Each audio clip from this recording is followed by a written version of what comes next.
Back, you guys. This is gonna have to be part 2. I didn't want to stop part 1, but I didn't really have a choice, so I had to go do something. But either way, this is the esp32 that I was telling you guys about in part 1. I have a few of these, like I was talking about on one of my episodes.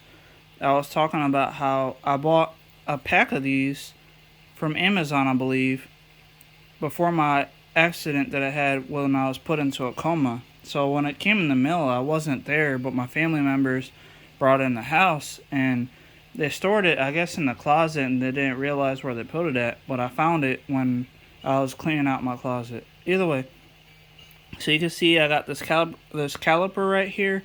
I use this for measurements, and it's set for millimeters. You see, is set for 0 because I have it closed right now. It's not open. So if I just pull over to the side here, you can see it's changing the measurement. So this is how we're going to measure the ESP32's size of the board. So for the x-axis, the left and right, you can see that it is 28.2 millimeters. Just get down. I'm going to open it up just a little bit. Get down to the edges here. 28.5. 28.5 millimeters.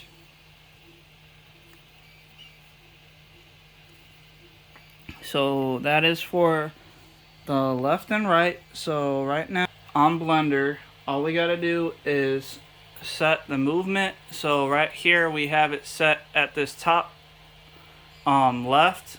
You see you can do face select mode, and if we just hit the center button on your mouse and scroll over to the right side, you can click on here, and if you set movement, I gotta move this over so you guys can see this, right here, move.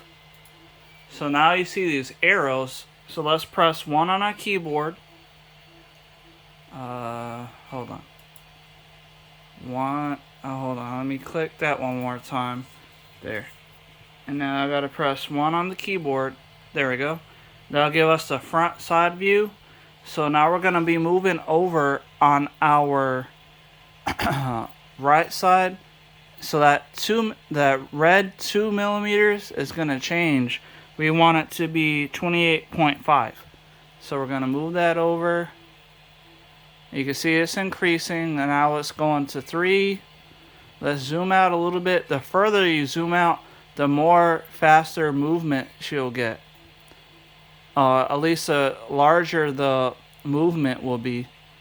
So we're at 3, 4. I'm going to zoom out some more with my scroll wheel. We're zooming back. Or zooming out. And then move it over. 4, 5. Zoom out some more. 6, 7.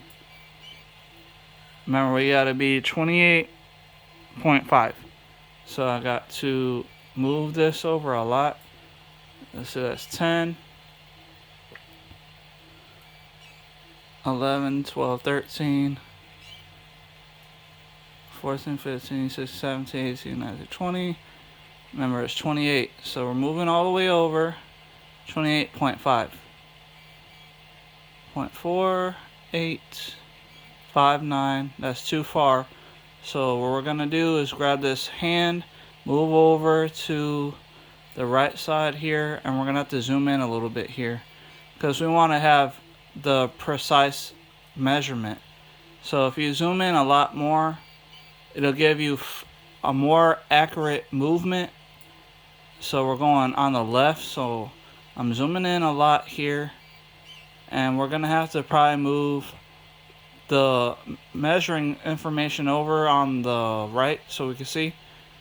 Now we're in there pretty well, but we're gonna move over a little bit here. 28.52. Wait. Right. Wait. Oh wait, come on.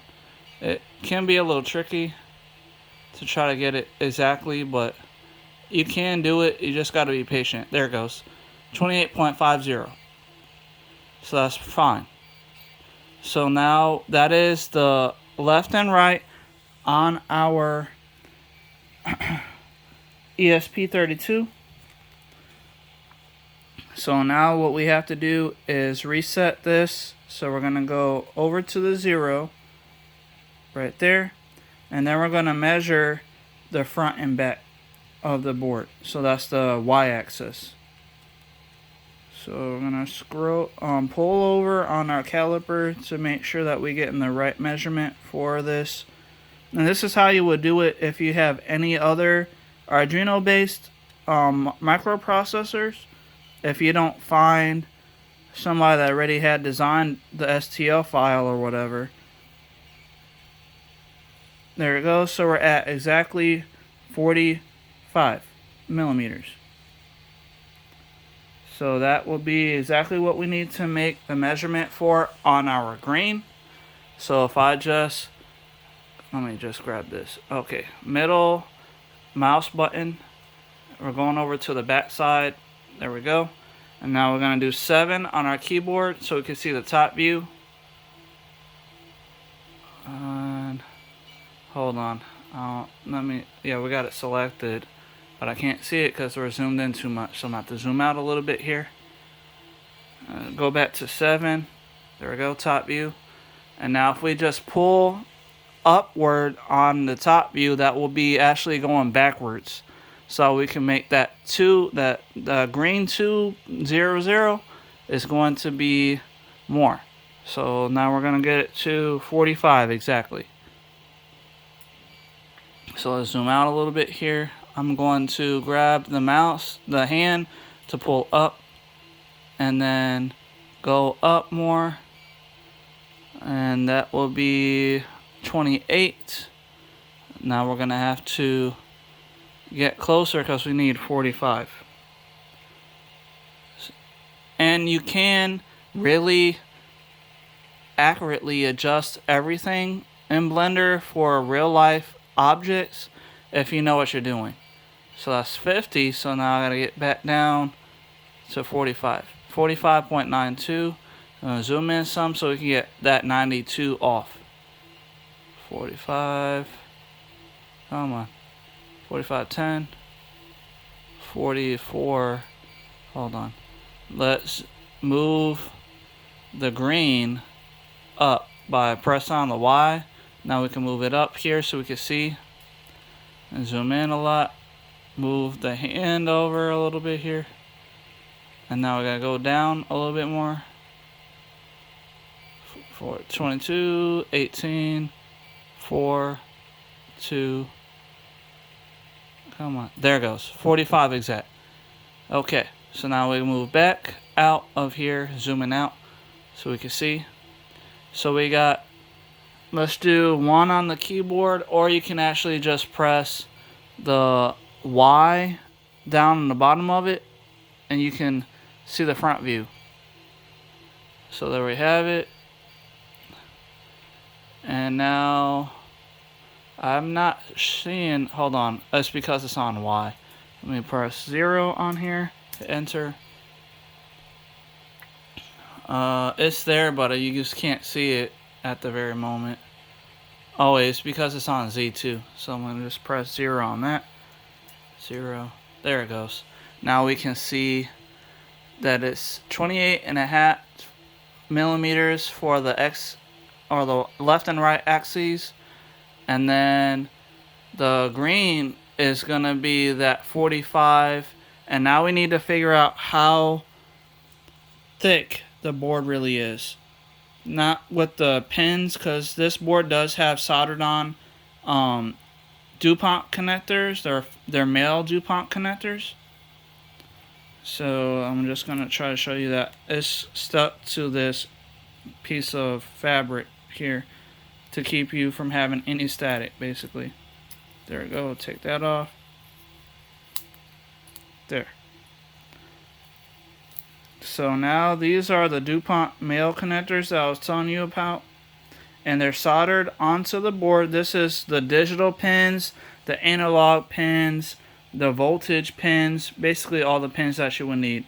You can actually see the actual information on the board itself if you look really close. And this button right here is the upload button. Basically, it's called boot. So when you're uploading the sketch to your board, you would hit this. Just click on it. Oh no, hold on. So you would click. Hold on, just like that. Hear that little pop.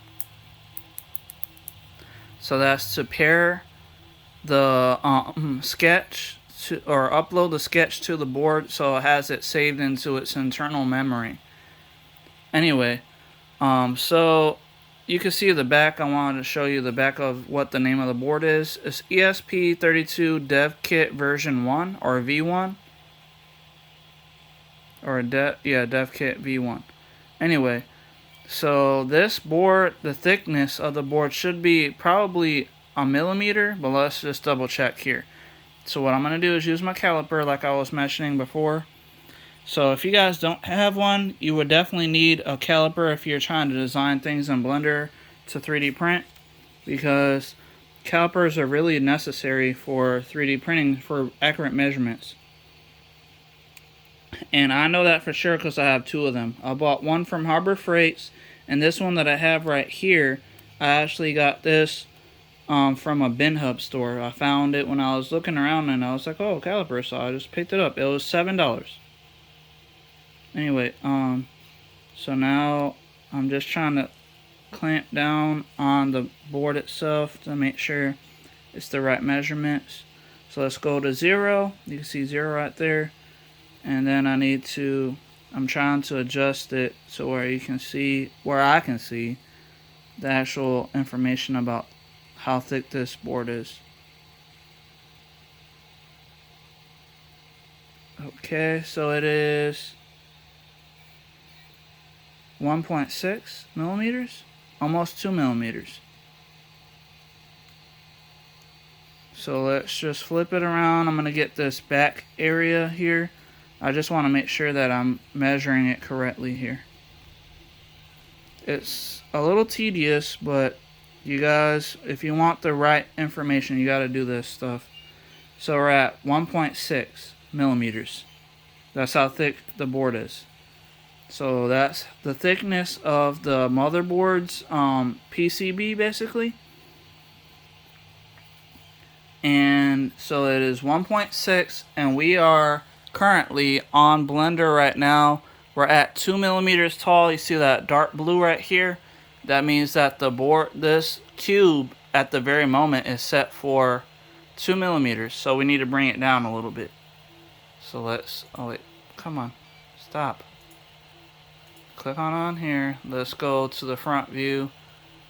Front right here. Okay. So now we're gonna change this blue, dark blue is gonna change a little bit. So we're gonna move this over so we can see a little better. Anyway, we're gonna hide the red because we know that it is 28.5 millimeters. So I'm gonna hide that by closing the eye right here on the red. Now we're gonna bring this down. It needs to be 1.6. So let's move the blue over so we can see a little better here. Okay, and we're gonna move over here. Oh, it's not selected anymore. I must have clicked it by mistake. There. Okay, so now let's get the front. I'm gonna zoom in a little bit here. Now the reason why I'm making this video is because I want to show you guys that I do know what I'm doing here about how to design things in Blender for real life purposes for 3D printing. So if you are trying to learn this type of stuff, please comment down below so that way I can actually start me a Fiverr gig, so that way you guys can actually get tutored by me basically. So that way I can show you guys how to do all this, or how you want to design your stuff. So like if you have a specific item you want, I'm pretty sure that I can help you make it. Anyway, we're at 0.62. Wait, a little too much. Come on, 60. There it goes. Oh, wait. Zoom in. Go down. Come on. There it goes. 1.60. You can see right here. So that's the thickness of the actual esp32 PCB motherboard. And I already have the left and right and the front and back of the board itself. And I did want to mention as well that, as you can see, this board right here has a little curved indent before you get to the actual hole. So there is a little bit of a curve right here on the bottom of the top sides and the bottom sides. And I'm going to show you really quick, as fast as I can here. Let's go to top view. Oh wait, hold on, before we do that. Let's go, we got to get out of face select mode so we can do this properly. So you need to go to edge select mode, basically. Because you want to just select the side here. You can see it has the little arrow for it, but we have that selected. And then while you're selecting that, you're going to have to hit the shift button so you can select both of these edges. This is the front. We need to do all four sides of the cube. So it's going to be hard for me to do that while I'm holding the phone. So I'm just going to have to make a part 3. I'm sorry about that. Or pause. I'll pause it so you guys don't have to keep watching extra videos. But hold on. Alright guys, I'm going to try to make this quick because I know that time is already at like 16 minutes, almost 17. But all I did was hold down the shift button on my keyboard or on my Bluetooth keyboard, and I selected this this right edge on the front of the cube, and then I selected the left edge on the front of the cube as well. So I was holding down shift to select both of those edges, and then on the back side I did the same thing for the front, the back left and back right. You can see over here. So this one right here is the back right, and this is the back left. And they're all four are selected, which is a good thing. And now we're going to go to top view for 7 on the keyboard or on the numpad.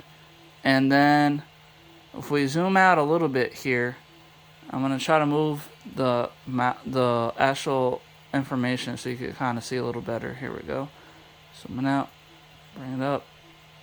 It's because this box is actually kind of long here. But now that we have all those, let me hide that out of the way. Anyway, so now that we have all the edges selected, all you're going to do is on your keyboard, you're going to hit Control B for a bevel tool. Control B. So now you can see that the mouse cursor changed into like a cross with a dotted line through it.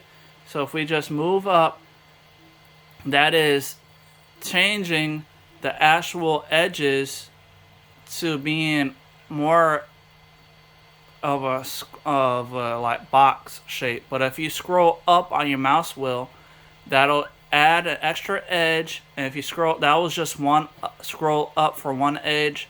If I do it again, it gives me 2 edges. Do it again, 3 edges, 4 edges by going up to 4. So now we're about 4. Let's do 5, 6. 6 should be good enough. So now we got 6 edges to make the curved edges of the ESP32. So now that is basically what the ESP32 actually looks like for the most part. All I did was just pull out a little bit with this mouse cursor by just moving up on my mouse pad, my mouse, and then I was able to get those box shape looking area, and then I just scrolled up about 6 times to get 6 edges right here, as you can see on the bottom corner, just right there. So there's 1, 2, 3, 4, 5, 6. There's really like 7, because when you do the actual bevel tool, it gives you 2 edges already. So I scrolled up enough to give me 1, 2, 3, 4, 5, 6, 7 edges basically. but that's still curved enough to make it look like how this ESP32 has those curved edges right there, as you can see. So it would basically match up for the most part. Let me just go 7 on the keyboard. Now you can see, let me zoom out just a little bit here. Okay, so if we match that up, I mean, you can't really see it on the TV, but that is basically what it would look like.